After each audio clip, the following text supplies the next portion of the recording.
दादा दादी मैं आ गई। अरे नुओ आ गई बेटी। हाँ। मेरी प्यारी पोती। अच्छा दादी माँ, आंटी अभी तक क्यों नहीं आई? मैं उनसे कब से नहीं मिली हूँ। बहुत जल्दी मिलोगी बेटा। अरे वाह, मजा आएगा। अरे ली, हाँ? मैं जो चिकन लाया था उसे पकाया? चिंता मत करो, सब तैयार है। मैं जरा चिकन देख लूं। ठीक है। दादाजी, आप फिर से बाइबल पढ़ रहे हैं? अरे हमें प्रभु में विश्वास है तो इसे बार बार पढ़ना चाहिए। और नुओ, तुम्हें भी बाइबल पढ़नी चाहिए ताकि भविष्य में तुम भी अपनी आंटी की तरह प्रभु के लिए कार्य कर सको। दादाजी, मुझे भी बाइबल के बहुत सारे पद याद हैं। अच्छा, तो फिर जरा सुनाओ तो मुझे। वही वाला जो आप हमेशा बोलते रहते हैं। ठीक है। क्योंकि धार्मिकता के लिए मन से विश्वास किया जाता है और उद्धार के लिए मुंह से अंगीकार किया जाता है। अरे वाह, इसे तो बहुत कुछ याद है। हाँ? लगता है अभी अपने दादाजी की जगह लेने वाली है। डैड, मॉम, मैं आ गई। देखो, वो आ गई। नो, आ जाओ, मेरे गले लग जाओ। आप आ गए। बेटा, अपनी बहुत आंटी बड़ी को हो जरा गई हो। सांस ये तो लेने तुम्हारा दो। Thank you. मॉम, तुम्हें देखकर बहुत अच्छा लगा। डैड, कैसे हैं आप? बहुत अच्छा। अच्छी बात है। सियान, तुम थोड़ी दुबली हो गई हो, हाँ, थोड़ी सी। लेकिन चेहरे पे चमक भी आ गई। आप प्रभु लोग का बैठकर धन्यवाद। बातें कीजिए। मैं बहुत खुश हूँ। नुओ, अपनी आंटी के लिए कुछ फल ले आओ। ठीक है। सियान, हाँ, बोलिए। तुम यहाँ 6 महीने बाद आई हो, जी, हाँ? डैड। यकीनन तुम्हें फायदा हुआ है, हाँ? थोड़ा विस्तार से बताओ तो। ठीक है। अरे इसे सांस तो लेने दो। मॉम, जानता मैं हूँ। ठीक हूँ। आप बैठिए। मॉम, डैड, मेरे पास आप लोगों के लिए एक बहुत अच्छी खबर है। क्या सच में? अच्छी खबर है? जिन प्रभु यीशु का हम बरसों से इंतजार कर रहे थे, वे लौट आए हैं। वे सर्वशक्तिमान परमेश्वर हैं। सर्वशक्तिमान परमेश्वर। हाँ, वे सत्य को व्यक्त कर रहे हैं और अंत के दिनों में शुरू होने वाला न्याय का कार्य कर रहे हैं। क्या तुमने हाँ। चमकती पूर्वी बिजली को स्वीकार कर लिया? जी, आपने सही सुना। मुझे यकीन नहीं होता। हाँ? इतना बड़ा फैसला लेने से पहले तुमने मेरी राय क्यों नहीं ली? तुमने इसकी जांच पड़ताल कर ली है? डैड, अरे ये क्या कर रहे हैं आप? हाँ, आपका मूड कितनी जल्दी बदल जाता है। इतने दिनों बाद बेटी घर आई है, बोलना है तो कुछ अच्छी बातें बोलो। डर है कि कहीं कोई गलत रास्ता न देखिए चुने। सियन, जी मॉम। मुझे पता है तुमने अपने फैसले हमेशा खुद लिए हैं, लेकिन तुम इतने यकीन से कैसे कह सकती हो कि चमकती पूर्वी बिजली ही प्रभु की वापसी है? अब हमें कुछ और बताओ। ठीक है। अरे अच्छा, पहले इसकी बात तो सुन लो। चलो बताओ। डैड, मैंने काफी जांच पड़ताल के बाद चमकती पूर्वी बिजली को स्वीकार किया है।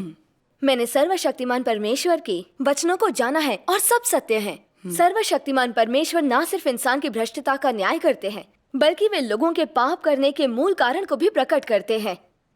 ये परमेश्वर के अंत के दिनों के न्याय का कार्य है और उनके न्याय के कार्य को स्वीकार करके ही हम स्वर्ग के राज्य में प्रवेश कर सकते हैं। ठीक है, बस। हाँ?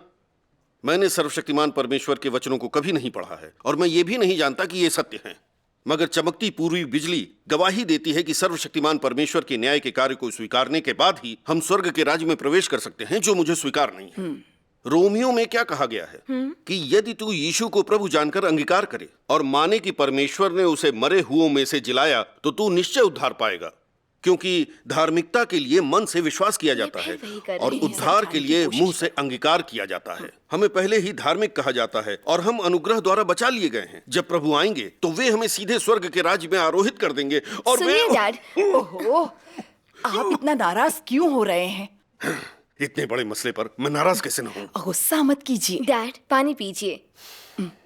आप बहुत जिद्दी हैं। दादाजी, आप गुस्सा मत होइए, बैठ जाइए। आप ही कहते हैं ना कि हमें विनम्र और सहनशील होना चाहिए। इतने गुस्से से तबीयत बिगड़ जाएगी। वो बहुत ही वो समझदार ठीक है। है बेटा, मैं गुस्सा नहीं होऊंगा। अब अपने कमरे में जाओ और होमवर्क करो। ठीक है।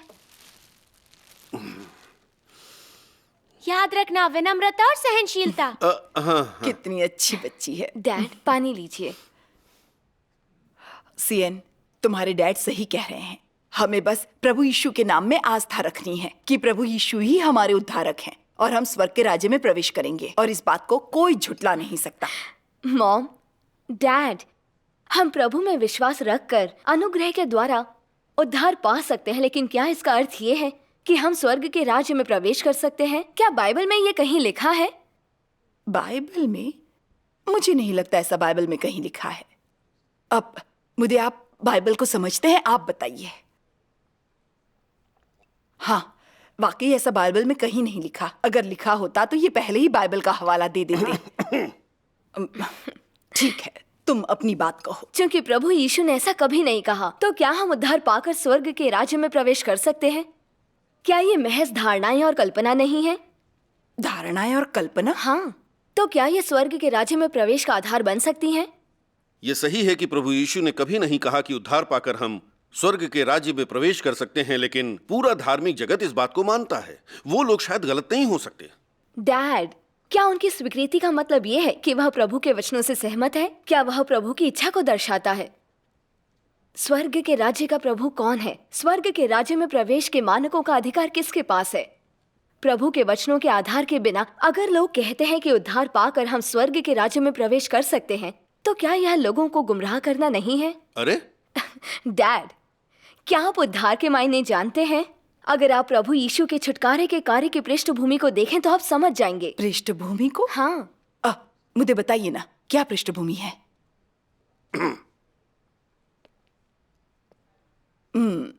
लगता है तुम्हारे डैड को भी पता नहीं है। तुम बताओ। बिल्कुल पता है, मैं वही बताने जा रहा था। अच्छा, आप मलाकी की पुस्तक में लिखा है कि उस समय के इजरायली पाप पर पाप करते जा रहे थे और व्यवस्थाओं का पालन नहीं कर रहे थे, इसलिए उन पर व्यवस्थाओं द्वारा मृत्यु दंड का खतरा मंडरा रहा था। डैड, आप बिल्कुल सही कह रहे हैं। इस पृष्ठभूमि में लोगों के छुटकारे के लिए पाप बलि के तौर पर प्रभु यीशु को सूली पर चढ़ाया गया था। जब तक लोगों को प्रभु में विश्वास था और वे अपने पापों को स्वीकार करके पश्चाताप कर रहे थे, उनके पाप माफ किए गए और वे प्रभु के भरपूर अनुग्रह का लाभ ले सके। अनुग्रह के युग में उद्धार का यही सच्चा अर्थ है। तो उद्धार पाने का ये मतलब है? हाँ, उद्धार का मतलब सिर्फ आपके पापों को माफ किया जाना है, ना कि व्यवस्था द्वारा आपको दंडित किया जाना। हाँ, इसकी बात में दम है और ये बाइबल के हिसाब से है। ये आपसे ज्यादा अच्छे ढंग से समझाती है। अब खांस क्यों रहे हो? आपसे तो ज्यादा अच्छे ढंग से समझाती है। तुमने सही कहा। चलो बैठकर बातें करते हैं। आओ। ठीक है। डैड, हम अनुग्रह से उद्धार तो पाते हैं, लेकिन हम अभी झूठ बोलते हैं और पाप करते हैं। हमने पाप और गुलामी से मुक्ति नहीं पाई है। परमेश्वर कहते हैं, इसलिए तुम पवित्र बनो क्योंकि मैं पवित्र हूँ। जो कोई पाप करता है वह पाप का दास है। दास सदा घर में नहीं रहता, पुत्र सदा रहता है। परमेश्वर पवित्र हैं। कोई भी अपवित्र इंसान प्रभु के दर्शन नहीं कर सकता। परमेश्वर स्वर्ग के राज्य के शासक हैं। यह एक पवित्र स्थान है। भला परमेश्वर अपने विरोधियों और पापियों को स्वर्ग के राज्य में प्रवेश कैसे दे सकते हैं? डैड, मैंने सही कहा ना? तुम्हारी बात बिल्कुल सही लग रही है। तो प्रभु में अपनी आस्था और अनुग्रह द्वारा उद्धार पा लेने का मतलब ये नहीं है कि हम स्वर्ग के राज्य में प्रवेश के अधिकारी हो गए। उद्धार और स्वर्ग के राज्य में प्रवेश दोनों बिल्कुल अलग बातें हैं। देखो, इसकी बात सुनो। इसकी सहभागिता बिल्कुल सही है। तुमने बिल्कुल सही कहा। हम अब भी पाप करते हैं, लेकिन प्रभु यीशु की पाप बलि अनंत काल के लिए प्रभावी है। अगर हम प्रभु के सामने अपने पापों को स्वीकार कर लें तो वे हमें माफ कर देंगे। जैसा कि रोमियो में कहा गया है, परमेश्वर के चुने हुओं पर दोष कौन लगाएगा? परमेश्वर ही धर्मी ठहराता है, फिर कौन है जो दंड की आज्ञा देगा? प्रभु ने पहले ही हमारे सभी पापों को माफ कर दिया है और वे हमें पापी नहीं मानते, तो हम पापी नहीं हैं। तो इसका मतलब हम स्वर्ग के राज्य में प्रवेश कर सकते हैं। हाँ, सारे पादरी और एल्डर भी तो यही कहते हैं। वे क्या कहते हैं? परमेश्वर के प्रेम की कोई सीमा नहीं और उनका अनुग्रह अनंत है। इससे फर्क नहीं पड़ता कि हमने पहले पाप किए हैं, वर्तमान में करते हैं या भविष्य में करेंगे। अगर हम अपने पाप स्वीकार करते हैं, प्रायश्चित करते हैं, तो प्रभु हमें क्षमा कर देंगे और प्रभु हमें सीधे ही स्वर्ग के राज्य में आरोहित कर देंगे। वाह मॉम, ये तो आपने कमाल की बात कही। मैंने ऐसा बहुत बार सुना है। लेकिन मॉम, अगर हम मान लें कि प्रभु की पाप बलि अनंत काल के लिए प्रभावी है और हम कितने भी पाप करें प्रभु हमें माफ कर देंगे, मगर बाइबल में ये भी तो लिखा है, क्योंकि सच्चाई की पहचान प्राप्त करने के बाद यदि हम जानबूझकर पाप करते रहें तो पापों के लिए फिर कोई बलिदान बाकी नहीं। हाँ, दंड का एक भयानक बाट जो होना और आग की ज्वलन बाकी है जो विरोधियों को भस्म कर देगा। इसे कैसे समझेंगे? खैर, तुम्हारा मतलब है अगर हम प्रभु के वचनों पर अमल न करें और जानबूझकर पाप करें, प्रभु फिर भी निंदा करेंगे? बिल्कुल ठीक कहा मॉम। बैठिए। मॉम, डैड, इस पर जरा सोचिए। अगर हम उद्धार पाकर स्वर्ग के राज्य में प्रवेश कर सकते हैं क्योंकि हम विश्वासी हैं, तो क्या प्रभु यीशु के सभी विश्वासी स्वर्ग के राज्य में प्रवेश कर सकते हैं? हाँ, तो प्रभु यीशु ने ऐसा क्यों कहा? जो मुझसे हे प्रभु कहता है, उनमें से हर एक स्वर्ग के राज्य में प्रवेश ना करेगा, परंतु वही जो मेरे स्वर्गीय पिता की इच्छा पर चलता है। उन्होंने यह भी कहा, क्योंकि बुलाए हुए तो बहुत है परंतु चुने हुए थोड़े हैं। स्वर्ग के राज्य में बलपूर्वक प्रवेश होता रहा है और बलवान उसे छीन लेते हैं। वे वचन कैसे पूरे होंगे? सही है। प्रभु यीशु जब अंत के दिनों में लौटकर आएंगे तो वे भेड़ों को बकरियों से, गेहूं को घास फूस से और अच्छे सेवकों को बुरे सेवकों से अलग करेंगे। वे भविष्यवाणियां कैसे साकार होंगी? प्रभु यीशु ने इस बात को बड़े स्पष्ट रूप से कहा है। जिनके पापों को क्षमा कर दिया गया है वे स्वर्ग के राज्य में प्रवेश नहीं करेंगे। हमसे ये बात छूट कैसे गई, बताइए तो। अब क्या हुआ आपको? सीएन, तुम बोलती रहो। कह रहे हैं बोलती रहो। डैड, मॉम, पाप बलि अनंत काल तक असरकारी है, लेकिन यह देखना होगा कि यह किन के लिए है, यह सबके लिए नहीं है। पाप बलि उन लोगों के लिए अनंत काल तक असरकारी है जो सच्चा प्रायश्चित करते हैं। सत्य प्रेमी प्रभु के वचनों का अभ्यास और प्रभु की आज्ञा मानते हैं। ऐसे लोग अब भी अनजाने में झूठ बोलते हैं और पाप करते हैं और प्रभु के खिलाफ विद्रोह करते हैं। ऐसी बातों को क्षमा कर दिया जाता है। अगर हम सच्चे मार्ग को जानते हैं लेकिन जानबूझकर पाप करते हैं तो फिर पाप बलि प्रभावी नहीं रहती और हम स्वर्ग के राज्य में प्रवेश नहीं कर सकते। तो क्या आपको मेरी बात सही नहीं लगती? हाँ, ये वाकई सही है। तो फिर ये बताओ, किस तरह के लोग स्वर्ग के राज्य में प्रवेश कर सकते हैं? जो लोग प्रवेश कर सकते हैं उनके बारे में प्रभु यीशु ने कहा, मन फिराओ क्योंकि स्वर्ग का राज्य निकट आया है। जो मुझसे हे प्रभु कहता है, उनमें से हर एक स्वर्ग के राज्य में प्रवेश ना करेगा, परंतु वही जो मेरे स्वर्गीय पिता की इच्छा पर चलता है। प्रभु के वचन इससे अधिक स्पष्ट नहीं हो सकते। सच्चा प्रायश्चित करके परमेश्वर की इच्छा को पूरा करने वाले ही स्वर्ग के राज्य में प्रवेश कर सकते हैं। ओह, तो ये बात है। सच्चा प्रायश्चित करके परमेश्वर की इच्छा को पूरा करने वाले ही स्वर्ग के राज्य में प्रवेश कर सकते हैं, और ये बात प्रभु के वचनों के अनुरूप है। तो एक बात का जवाब दो, हमने बरसों प्रभु में विश्वास किया, हम विनम्र और सहिष्णु रहे, हमने कष्ट सहे और प्रभु की अपेक्षाओं के अनुसार क्रूस धारण किया। हमने प्रभु के लिए प्रचार और कार्य किया है। यातनाएं, मुसीबतें, उत्पीड़न झेलने के बावजूद हम प्रभु के नाम को नहीं छोड़ते। क्या ये प्रायश्चित की निशानियां नहीं हैं? सही है। प्रभु के विश्वासी होने के नाते हम मान सकते हैं कि हम पापी हैं। पाप करने के बाद हम प्रभु के सामने जाकर रो, प्रायश्चित, प्रार्थना और अपने पाप स्वीकार कर सकते हैं और क्षमा याचना कर सकते हैं। तो क्या ये प्रायश्चित नहीं है? मॉम, डैड, हम प्रभु में विश्वास रखने के बाद कुछ अच्छे काम करते हैं, लेकिन उसके बावजूद हम लोग अक्सर प्रभु का विरोध करते हैं। हमारा अहंकार हमें किसी के आगे झुकने नहीं देता। हम खुदगर्ज और लालची हैं। हम लोग अक्सर दूसरों से जलते हैं और अब भी झूठ और कपट से काम लेते हैं। प्रार्थना करते समय भी हम प्रभु की चापलूसी करते हैं। क्या यह सच्चा प्रायश्चित है, बताइए? प्रभु चाहते हैं कि हम ईमानदार इंसान बने, लेकिन क्या हमने ऐसा किया? प्रभु यीशु चाहते हैं कि हम दिल, दिमाग और मन से परमेश्वर से प्रेम करें और दूसरों से प्यार करें, पर क्या हमने ऐसा किया? हम लोग प्रभु के वचनों का अभ्यास या उनकी आज्ञाओं का पालन नहीं कर पाते। क्या यह सच्चा प्रायश्चित है, मॉम? वाकई नहीं है। देखिए, हमारी बेटी बिल्कुल सही कह रही है। पाप करके हम रो सकते हैं, प्रभु से प्रार्थना और अपने पापों को स्वीकार कर सकते हैं, लेकिन उसके बाद क्या होता है? हम आंसू पोंछकर फिर से झूठ और पाप में पूरी तरह से लीन हो जाते हैं। सही है। ये तो खेद मात्र है, इसमें कोई अंतर नहीं आता। हम लोग कहते हैं मसीह मेरे घर के प्रभु हैं, जबकि सच्चाई यह है कि हम सब मालिक होना चाहते हैं। न आप मेरे आगे झुकते हैं, न मैं आपके आगे। हम खुद को दूसरों से ऊपर रखते हैं, हर चीज पर अधिकार कर लेना चाहते हैं। सभाओं के दौरान हम अपनी मेहनत का दिखावा करते हैं और चाहते हैं कि लोग हमारी ओर देखें, हमें सराहें। क्या हम अपने ऊपर पाप का आवरण नहीं डाल रहे हैं, खुद को दोष में नहीं छिपा रहे? हम ऐसे ही हैं और स्वर्ग के राज्य में प्रवेश चाहते हैं। ये बात तो बिल्कुल नामुमकिन है। सही है। अपने डैड को सोचने का वक्त दो। बैठ जाओ। मेरी बेटी बिल्कुल सच कह रही है। पिछले कुछ सालों में मैंने प्रभु के लिए थोड़ा काम और कुछ अच्छे कर्म किए हैं, लेकिन ऐसे कामों से मैं अपनी योग्यता का दिखावा और दूसरों का तिरस्कार करता हूं। मैं प्रचार और कार्य करते वक्त अक्सर दिखावा करता हूं ताकि लोग मुझे सराहें। मैं प्रभु से प्रार्थना करता हूं, अपने पाप स्वीकारता हूं, लेकिन फिर वही सब करता हूं। यह किसी भी तरह से सच्चा प्रायश्चित नहीं है।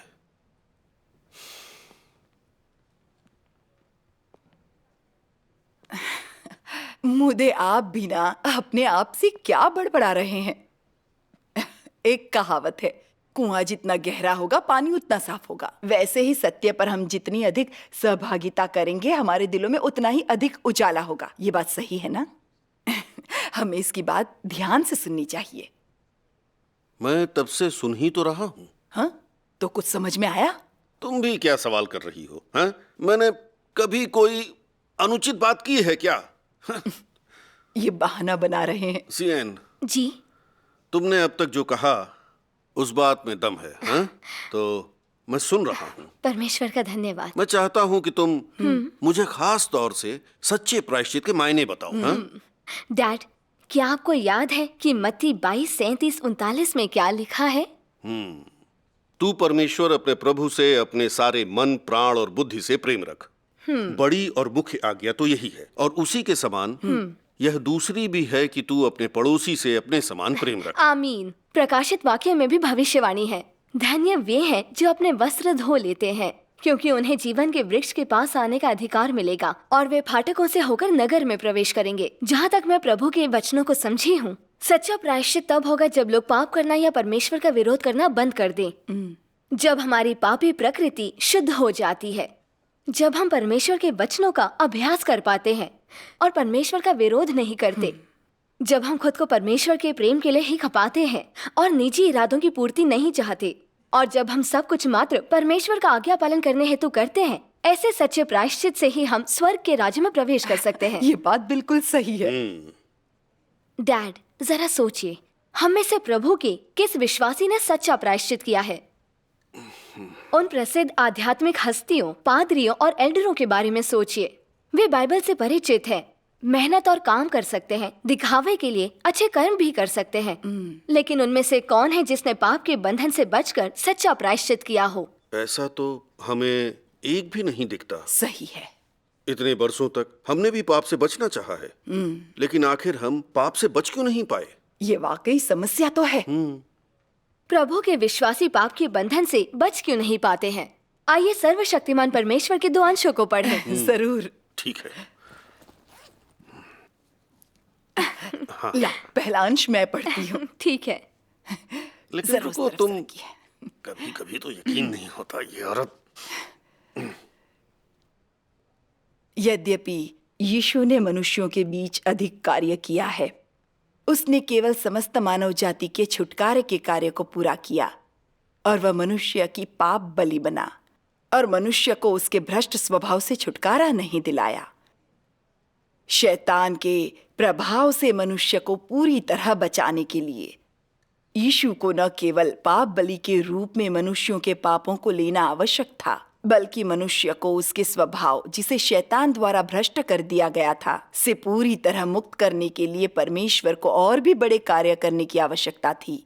और इसलिए मनुष्य को उसके पापों के लिए क्षमा कर दिए जाने के बाद एक नए युग में मनुष्य की अगुवाई करने के लिए परमेश्वर वापस देह में लौटा, और उसने ताड़ना एवं न्याय के कार्य को आरंभ किया, और इस कार्य ने मनुष्य को एक उच्चतर क्षेत्र में पहुंचा दिया। आमीन। अगला अंश मैं पढ़ता हूं। तुम लोगों जैसा पापी, जिसे परमेश्वर के द्वारा अभी अभी छुड़ाया गया है और जो परिवर्तित नहीं किया गया है या सिद्ध नहीं बनाया गया, क्या तुम परमेश्वर के हृदय के अनुसार हो सकते हो? भीतर से तुम अशुद्धता से घिरे हुए हो, स्वार्थी और कुटिल हो। हाँ। तुम परमेश्वर पर अपने विश्वास में एक कदम चूक गए हो। तुम्हें मात्र छुटकारा दिया गया है, परंतु परिवर्तित नहीं किया गया। परमेश्वर को स्वयं तुम्हें बदलने और शुद्ध करने का कार्य करना होगा, ताकि तुम उसके हृदय के अनुसार हो सको। यदि तुम्हें सिर्फ छुटकारा दिया जाता है, तो तुम पवित्रता को प्राप्त करने में असमर्थ होगे। इस तरह से तुम परमेश्वर के अच्छे आशीषों को साझा करने के लिए अयोग्य होगे, क्योंकि तुमने मनुष्य का प्रबंधन करने के परमेश्वर के कार्य के एक कदम का सुअवसर खो दिया है, जो बदलने और पूर्ण बनाने का मुख्य कदम है। और इसलिए तुम एक पापी जिसे परमेश्वर की विरासत को सीधे तौर पर उत्तराधिकार के रूप में पाने में असमर्थ हो। आमीन। इससे सब कुछ एकदम साफ हो जाता है। वाकई है। सर्वशक्तिमान परमेश्वर के कार्य के सभी रहस्यों को उजागर करते हैं। अनुग्रह के युग में प्रभु यीशु ने केवल छुटकारे का कार्य किया और लोगों के पापों को क्षमा किया। उन्होंने हमारी पापी प्रकृति और शैतानी स्वभावों का समाधान नहीं किया। हमारे पाप करने और परमेश्वर का विरोध करने का मूल कारण हमारी पापी प्रकृति है। यह पाप से भी ज्यादा गंभीर और बहुत अड़ियल है। ये बात बिल्कुल सही है। अगर हमने शैतानी प्रकृति का समाधान नहीं किया तो हमारे लिए पाप के बंधन से बचकर सच्चे प्रायश्चित का कोई रास्ता नहीं। अब डैड, मॉम, मैं आपको एक मिसाल देकर समझाती हूँ। ठीक है। मान लो एक चोर को पकड़कर न्यायाधीश के पास लाया जाता है और दयालु न्यायाधीश ने चोर के अपराध को माफ करके एक और मौका दिया। लेकिन इसका ये मतलब नहीं है कि चोर अब आगे चोरी नहीं करेगा, है ना? हाँ बिल्कुल। इसका मतलब ये नहीं है कि चोर की प्रकृति बदल गई है। एक कहावत है, बताइए। नदियों और पहाड़ों को बदला जा सकता है लेकिन इंसान की प्रकृति को नहीं। अगर चोर की चोरी की प्रकृति नहीं बदली तो वह फिर चोरी बिल्कुल करेगा। सही कहा। सुनो सियान, तुमने सच में एक बहुत अच्छी उपमा दी है, हैं? और इसीलिए प्रभु यीशु ने कहा है कि वे लौट कर आएंगे। उनकी वापसी इंसान को पूरी तरह से शुद्ध करने और बचाने के लिए है। सर्वशक्तिमान परमेश्वर अंत के दिनों में आए हैं और उन्होंने प्रभु यीशु के छुटकारे के कार्य के आधार पर सत्य व्यक्त और न्याय का कार्य किया है ताकि हमारी पापी प्रकृतियों और शैतानी स्वभावों को सुधारा जा सके। परमेश्वर का धन्यवाद। हमें भ्रष्ट कर दिया गया है। हम शैतानी स्वभावों से भरे हुए हैं। हम अक्सर परमेश्वर का विरोध करते हैं। सही है। हमारे पापों को क्षमा कर दिया जाना काफी नहीं है। वाकई। हमें परमेश्वर के न्याय और ताड़ना का अनुभव करना चाहिए ताकि हम जान सकेंगे कि इस हद तक हमें शैतान ने भ्रष्ट किया है, ताकि हम खुद से घृणा और परमेश्वर से प्रायश्चित करें। परमेश्वर के वचनों पर अमल करने, उनकी आज्ञा का पालन और इच्छा को पूरा करने से पहले हमें उन अनुभवों की जरूरत है। इसी तरह से हम स्वर्ग के राज्य में प्रवेश करते हैं। परमेश्वर का धन्यवाद। ये बात सही है। परमेश्वर के उद्धार का कार्य वाकई बहुत व्यवहारिक है।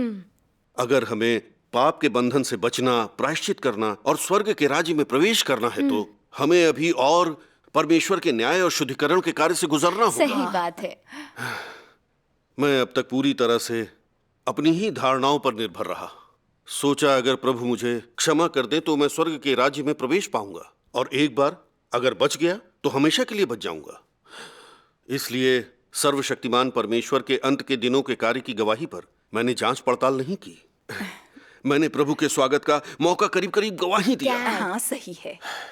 जहां तक स्वर्ग के राज्य में प्रवेश का सवाल है, मेरे विचार प्रभु के वचनों पर आधारित नहीं थे, बल्कि मैंने पादरी और एल्डरों की बात मानी। मैं भी कितना बेवकूफ था। सियन, बोलिए। तुम हमसे ज्यादा समझदार हो। तुम प्रभु का स्वागत करके हमसे पहले प्रभु के सिंहासन के सामने उन्नत हो पाई। परमेश्वर का धन्यवाद। इससे प्रभु की भविष्यवाणी पूरी होती है। इसी रीति से जो पिछले हैं वे पहले होंगे, और जो पहले हैं वे पिछले होंगे। मुझे हमें उनके स्तर तक पहुंचना होगा। अरे लेकिन हम ये काम अकेले नहीं कर सकते। क्या? हमें कलीसिया के सभी भाई बहनों को अपने साथ लाना होगा। डैड, आपके कहने का मतलब है? मैं सर्वशक्तिमान परमेश्वर के अंत के दिनों के कार्य की जांच पड़ताल करने के लिए सभी को बुला लूंगा। ये तो कमाल हो जाएगा। दादी माँ, मुझे कुछ जलने की बदबू आ रही है। ओह, मेरा चिकन। अरे तुम्हारी याददाश्त भी ना। मैं मदद करती हूँ। आराम से।